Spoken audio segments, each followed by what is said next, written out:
Hello friends, आज हम mains के लिए करंट अफेयर्स और एक तरीके से हम इंटरनेशनल रिलेशन देखते हैं। ये टॉपिक है जिसका टाइटल है एक जाल है बेल्ट रोड परियोजना। ये मेनली बात करता है चाइना का बेल्ट एंड रोड इनिशिएटिव के बारे में, BRI के प्रोजेक्ट के बारे में।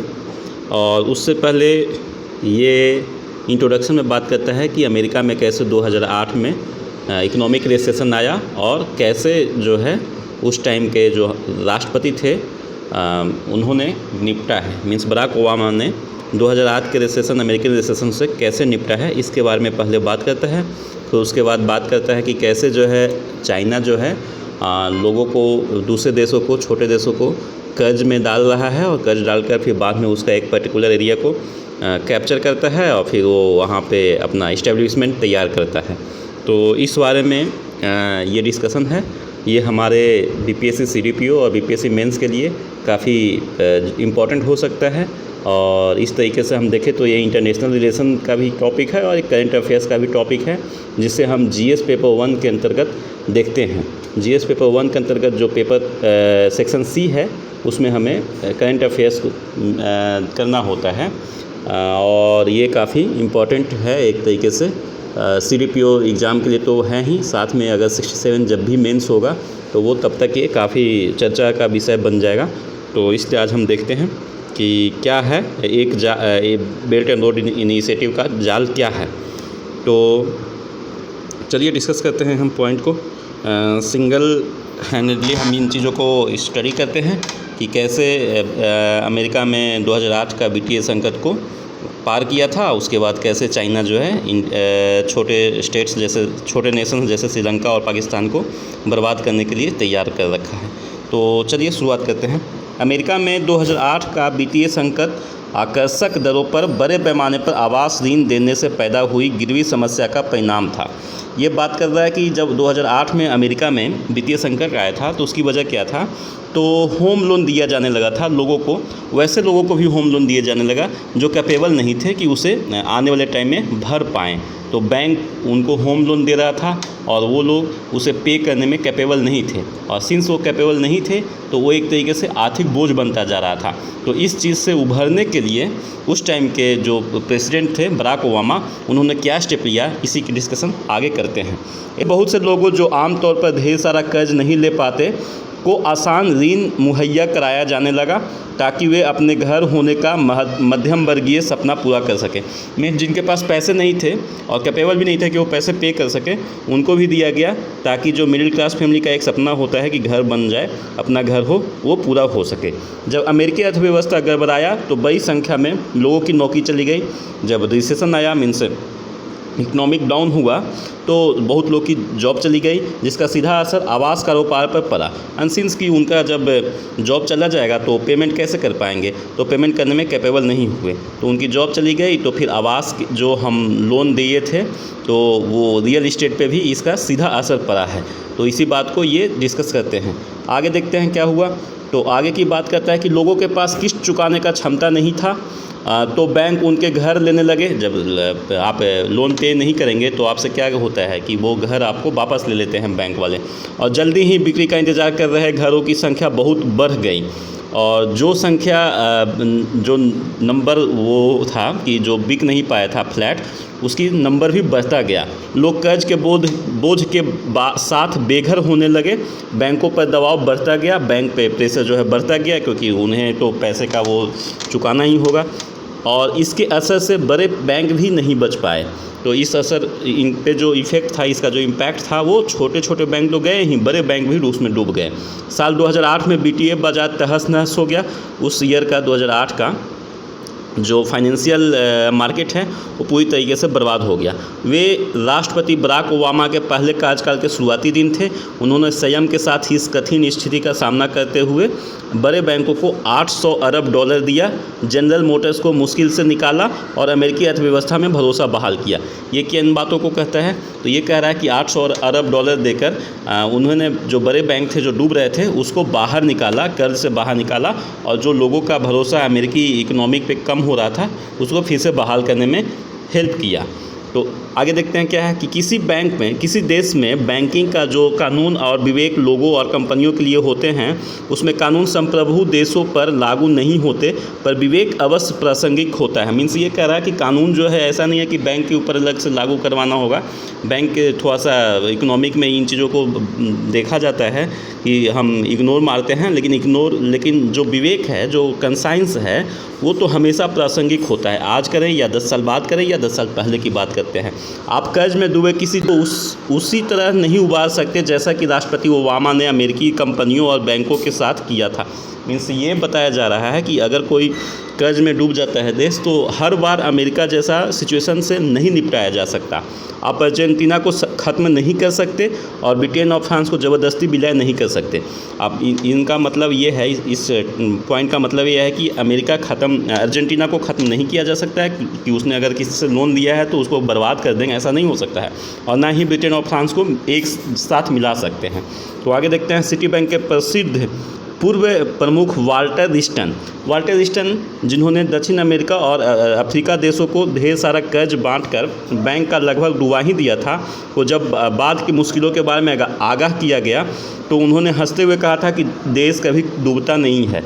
मतलब ये हुआ कि वाल्टर रिस्टन जो हैं सिटी बैंक के प्रमुख थे, तो उन्होंने क्या किया कि साउथ अमेरिका और अफ्रीकन कंट्रीज़ को बहुत सारे पैसे दिए, और जब उनसे बोला गया कि आप तो गलत कर रहे हैं, आने वाले टाइम में ये पैसे डूब सकते हैं, तो उन्होंने बोला कि पैसे डूब सकते हैं पर देश नहीं डूबता है। तो जब देश नहीं डूबता है तो इसका मीनिंग क्या हुआ? तो इसका मीनिंग ये हुआ कि इसका अर्थ यह हुआ कि कर्जों को अधिक ब्याज पर लगातार बनाए रखा जाता है। इस संदर्भ में श्रीलंका और पाकिस्तान की स्थिति देखा जाए, मतलब उन्होंने ये बोला कि उनका मीनिंग ये हुआ कि कर्ज जो है वो हमेशा बना रह सकता है, और लेकिन हम क्या करेंगे, ब्याज ज़्यादा वसूलेंगे। और इसका करेंटली सिचुएशन जो है कहाँ है, तो श्रीलंका और पाकिस्तान को में देखा जा सकता है। श्रीलंका का सिचुएशन हम देख रहे हैं किस तरीके से श्रीलंका जो है वहाँ पे इमरजेंसी लगाना पड़ा है, तो इस बात का डिस्कशन हम कर रहे हैं। आगे देखते हैं कि चीन जो है कुछ हद तक पीछे हटने लगा है। किस बात पे? तो चीन जो वो लोगों को जो ये दे रहा था, कर्ज दे रहा था, उस सिचुएशन से अभी थोड़ा पीछे हटने लगा है। कर्जदार उम्मीद लगाने लगे हैं मलेशिया कम खर्च, कम ब्याज दर और अधिक स्थानीय भागीदारी के साथ रेल परियोजना की शर्तों पर बदलाव कर चुका है। मीन्स ये हुआ कि मलेशिया को अब समझ में आया है, इसलिए वो खर्चा कम कर रहा है, ब्याज को कम कर रहा है, और जो उनको रेल परियोजना में जो चाइना को सपोर्ट कर रहे थे उसमें अपना शर्त रखने लगा है। क्योंकि उसे इस बात का भनक लग चुकी है कि आने वाले टाइम में बहुत ज़्यादा कर्ज हो जाएगा और हम चुका नहीं पाएंगे। तो उल्लेखनीय है कि मूल्य समझौता पूर्व प्रधानमंत्री नजीब रजाक को अच्छा खासा घूस देकर किया गया था।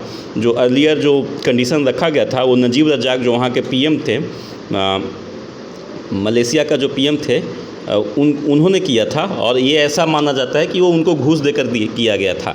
पाकिस्तान भी आर्थिक गलियारे को लेकर सवाल उठाने लगा है। जो इकोनॉमिक कॉरिडोर चल रहा है, CPEC, China Pakistan economic corridor, तो आर्थिक गलियारा जिसको बोल रहे हैं, उसको लेकर भी सवाल उठाने लगा है, क्योंकि उसको भी श्रीलंका से सबक मिल चुका है। उसने श्रीलंका के हमन बटोटा से सबक लिया है। हमन बटोटा का कहानी क्या है? तो श्रीलंका को चाइना ने हमन बटोटा बनाने के लिए कर्ज दिया, और उसने ये सपना दिखाया कि हमन बटोटा काफ़ी डेवलप कर जाएगा, और डेवलपमेंट होने के बाद श्रीलंका का एक अच्छा एक पोर्ट जो है डेवलप होगा, जिससे विकास होगा, लेकिन ऐसा कुछ हुआ नहीं।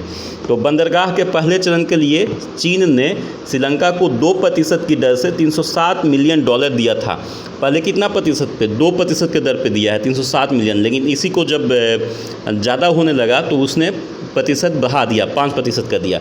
जब श्रीलंका ने आगे $757 मिलियन कर्ज लिया तो चीनियों ने ब्याज दर 5% कर दिया। पहले की 307 मिलियन किस डॉलर पे दिया? पहले लालच देके $307 मिलियन दिया 2% पे, और जब उसने फिर से $757 मिलियन लिया तो इस बार कर्ज जो है, ब्याज दर जो है वो 5% कर दिया, जो पहले कर्ज पर भी लागू हुआ। फंसा हुआ श्रीलंका किस्तें नहीं चुका सका तो उसे चीन को औद्योगिक शहर बनाने के लिए 15,000 एकड़ ज़मीन देनी पड़ी, और इससे क्या हुआ कि इंडस्ट्रियल एरिया डेवलप करने के लिए उसने 15,000 एकड़ ज़मीन जो है चाइना को गिरवी रखा है। उस शहर का मुद्रा चीनी येन होगी, और वो शहर एक तरीके से आप मान लो कि जब चीनी येन होगी तो उसकी संप्रभुता पे भी डाउट होता है कि वो संप्रभु होगा या नहीं होगा। तो हमन बटोटा राजपक्षे परिवार का सपना था और महिंद्रा राजपक्षे उसे दूसरा कोलंबो बनाना चाहते थे।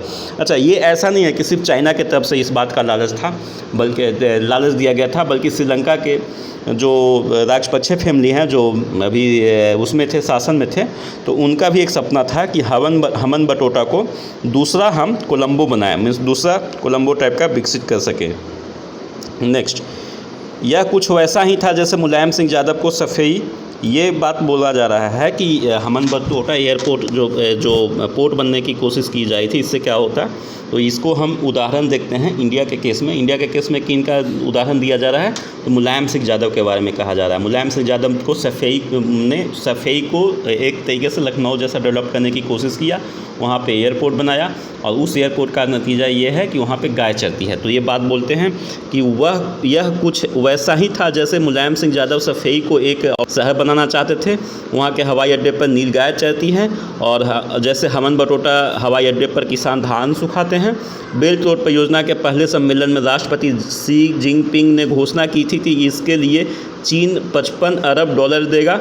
यह राशि उन आंकड़ों से बहुत कम थी जिनका चर्चा गाहे बगाहे होती है। लॉलीपॉप के आकार को बहुत बढ़ा चढ़ाकर बताना चीन की आर्थिक कूटनीति का अभिन्न अंग है। इनसे कि 55 अरब डॉलर देने के लिए बेल्ट एंड रोड इनिशिएटिव का बात हुआ था, लेकिन बाद में इसे खूब बढ़ा चढ़ा के बोला गया। ये क्यों? क्योंकि आर्थिक कूटनीति का मीन्स इकोनॉमिक डिप्लोमेसी का पार्ट है। किसका? तो चाइना का। नेक्स्ट, इस परियोजना को वैश्विक वर्चस्व के लिए चीन का बड़ा दाव माना जाता है। चीन इसको ग्लोबल लेवल पे अपने आप को वर्चस्व बढ़ाने के लिए इसने लंबा गेम खेला है। इसके बारे में आशाएं और आशंकाएं निराधार हैं।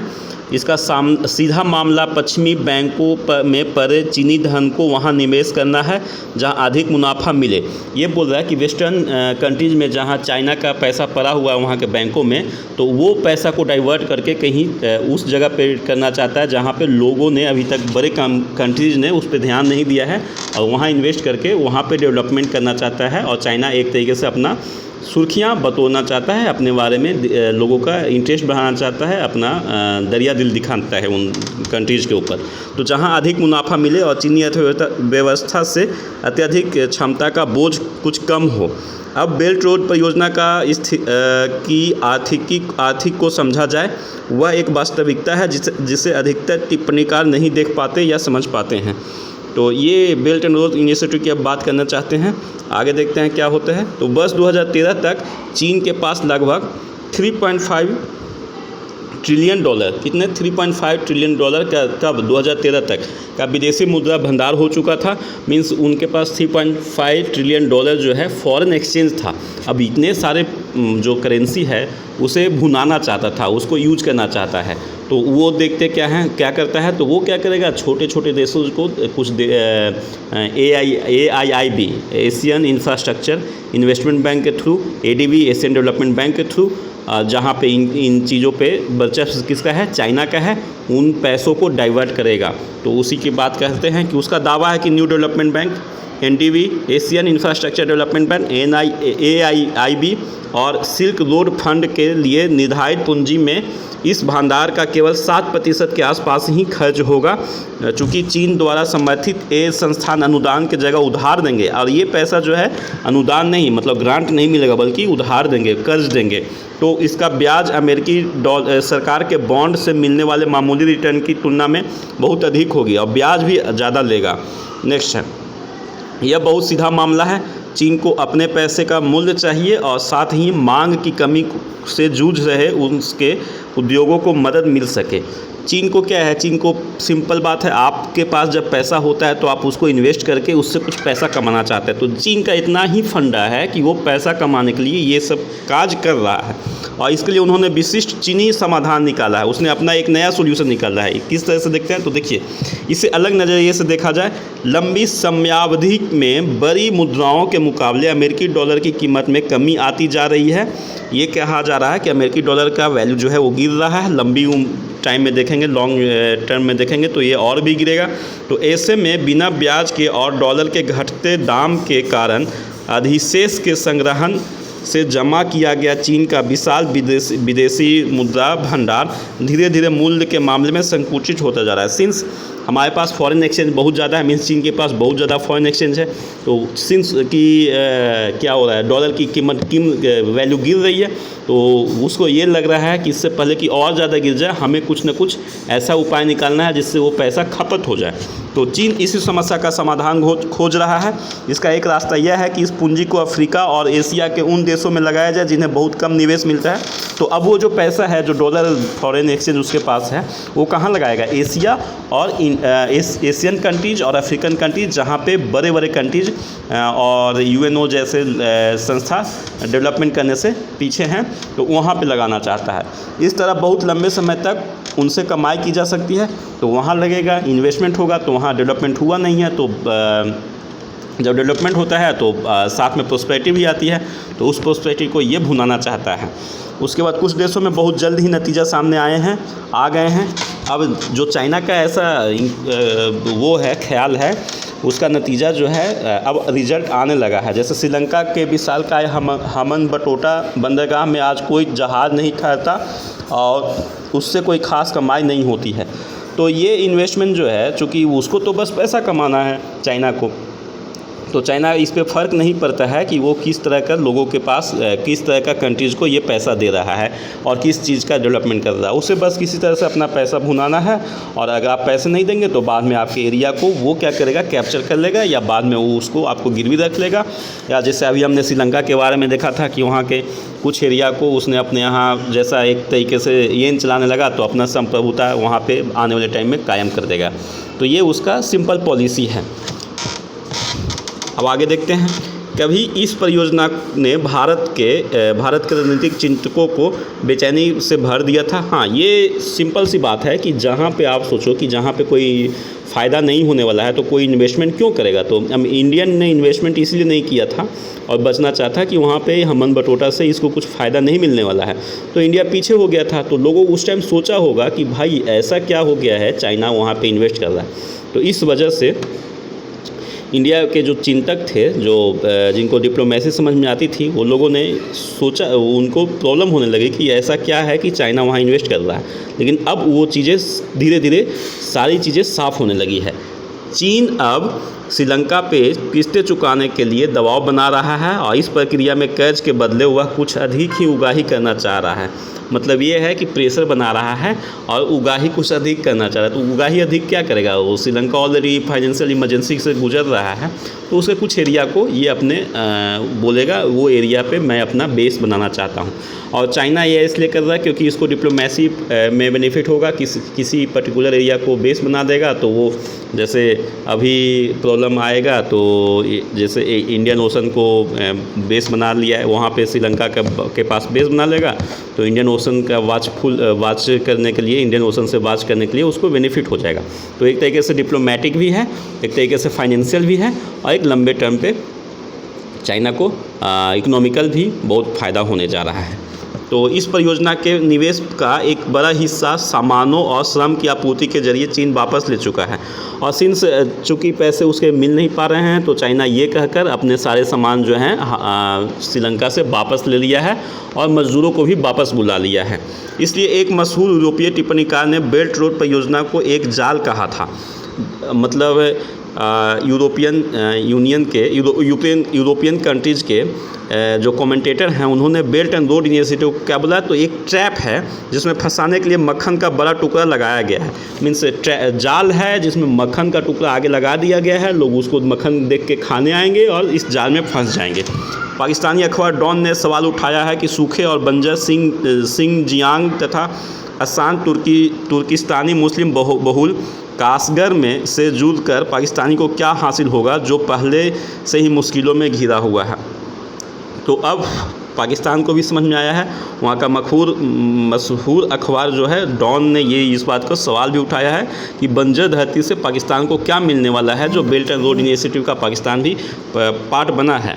एक बार मुझसे एक पाकिस्तानी वार्ताकार ने पूछा था कि पत्रकार पाकिस्तान को क्या आर्थिक लाभ होगा, तो मैंने जवाब दिया था कि व्यस्त सड़क पर पाकिस्तानी चाय और समोसा बेच सकेंगे। तो मतलब जो इनके राइटर हैं आज के अखबार के, वो उनसे पूछा गया था कि पाकिस्तान पाकिस्तान से को क्या फ़ायदा होगा, वहाँ के किसी कमेंटेटर ने पूछा होगा इस मामले में, तो उन्होंने बताया था कि आप पाकिस्तानी लोग, एक मजाक व्यंग्यात्मक तरीके से बताया था कि आप वहाँ क्या करेंगे, चाय और समोसा बेचेंगे। तो ये था हमारा आज का टॉपिक, इंटरनेशनल रिलेशन और करंट अफेयर्स का, काफ़ी इंपॉर्टेंट, जिससे CDPO और BPSC के मेंस में क्वेश्चन आ सकता है और नहीं भी आ सकता है। तो एक बेसिक आइडिया के लिए कि किस तरीके से हमन बटोटा को लेकर, श्रीलंका को, पाकिस्तान को लेकर चाइना ने किस तरीके से घेराबंदी किया है और कैसे चाइना का बेल्ट एंड रोड इनिशिएटिव एक तरीके से ट्रैप है, जाल है, जहाँ से निकलना मुश्किल है और जब निकलेंगे तो पूरी देश बर्बाद हो जाएगी। और ये एग्जाम्पल आपको श्रीलंका में दिख रहा है और पाकिस्तान में भी दिखने को मिल रहा है। तो आप आज के लिए इतना ही, आगे देखते हैं। Thank you.